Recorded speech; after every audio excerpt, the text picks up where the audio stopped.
हम गमों में रो रहे थे। हम अपने सीडीएस के खोने के दर से उभर ही नहीं सकते, क्योंकि जो हमने खोया वो बेशकीमती था।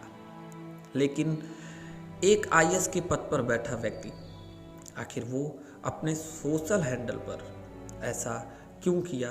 आइए दिखाते हैं जौनपुर के जिलाधिकारी डीएम मनीष वर्मा ने सोशल हैंडल पर उस वक्त आखिर ये क्या किया।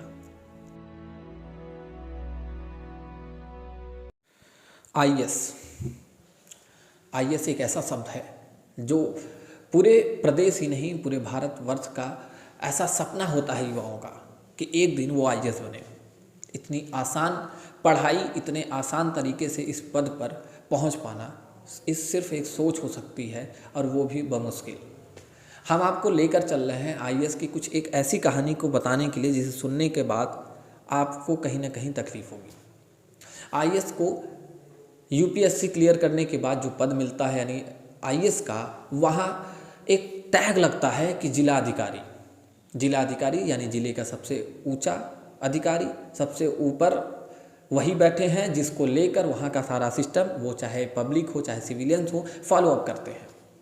लेकिन सोचिए कि अगर आपके ज़िले का जिलाधिकारी कुछ ऐसी हरकतें कर दे जिसको देखने के बाद आपके भी शर्म से झुक जाए, तो आप अपने जिलाधिकारी से क्या उम्मीद, क्या अपेक्षाएं रखेंगे?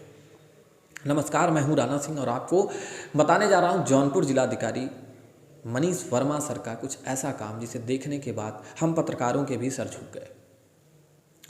जिस समय पूरा देश अपने सीडीएस को खोने का गम मना रहा था, जिस समय पूरा देश बिपिन रावत सर के हेलीकॉप्टर क्रैश को लेकर परेशान था, सोच में था कि ये कैसे हो गया, उस समय जौनपुर के जिलाधिकारी महोदय साहब अपने ट्विटर हैंडल पे एक किसी संस्था या नॉन रजिस्टर्ड संस्था का पूर्वांचल महोत्सव का प्रमोशन करते हुए नजर आ रहे थे। स्क्रीन पे मैं आपको तस्वीर भी दिखा रहा हूँ। ये तस्वीर है जौनपुर के जिलाधिकारी के सोशल हैंडल यानी ट्विटर का, जिस पे ऑफिशियल आप ब्लू टिक भी देख सकते हैं, डीएम जौनपुर का नाम लिखा हुआ है, मनीष वर्मा साहब की तस्वीर भी उस पर लगी हुई है प्रोफाइल में।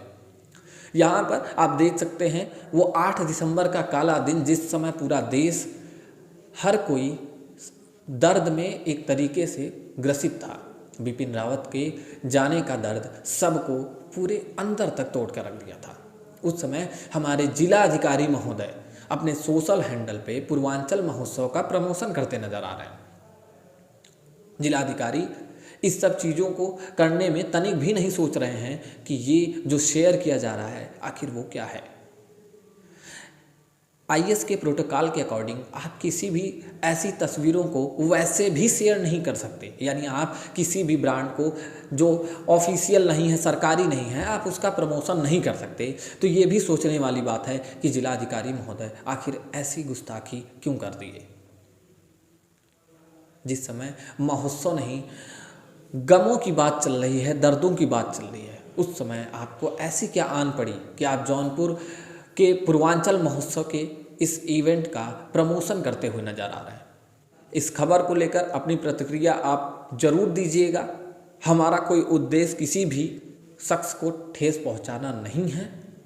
हमारा उद्देश्य मात्र इस खबर को दिखाने का यही था कि जिस समय एक आईएएस को अपने देश के सीडीएस के खोने का गम मनाना चाहिए, जिस समय आईएएस को ऐसी तस्वीरों को शेयर करने से रुकना चाहिए, उन्होंने ऐसा नहीं किया, जिसके कारण आज एटीआई इस खबर को बना रही है।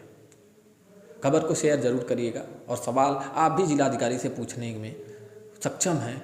ट्विटर पे जाइएगा, डीएम जौनपुर को टैग करिएगा और सवाल जरूर पूछिएगा कि आखिर डीएम साहब ऐसा क्यों। आप इस ज़िले की शान हैं, मान है, सम्मान है, और हम आपको गर्व से अपने जिलाधिकारी के रूप में देखकर अच्छा महसूस करते हैं। तो फिर इस तरीके की हरकत क्यों? फिर मिलेंगे किसी और खबर के साथ। जय हिंद।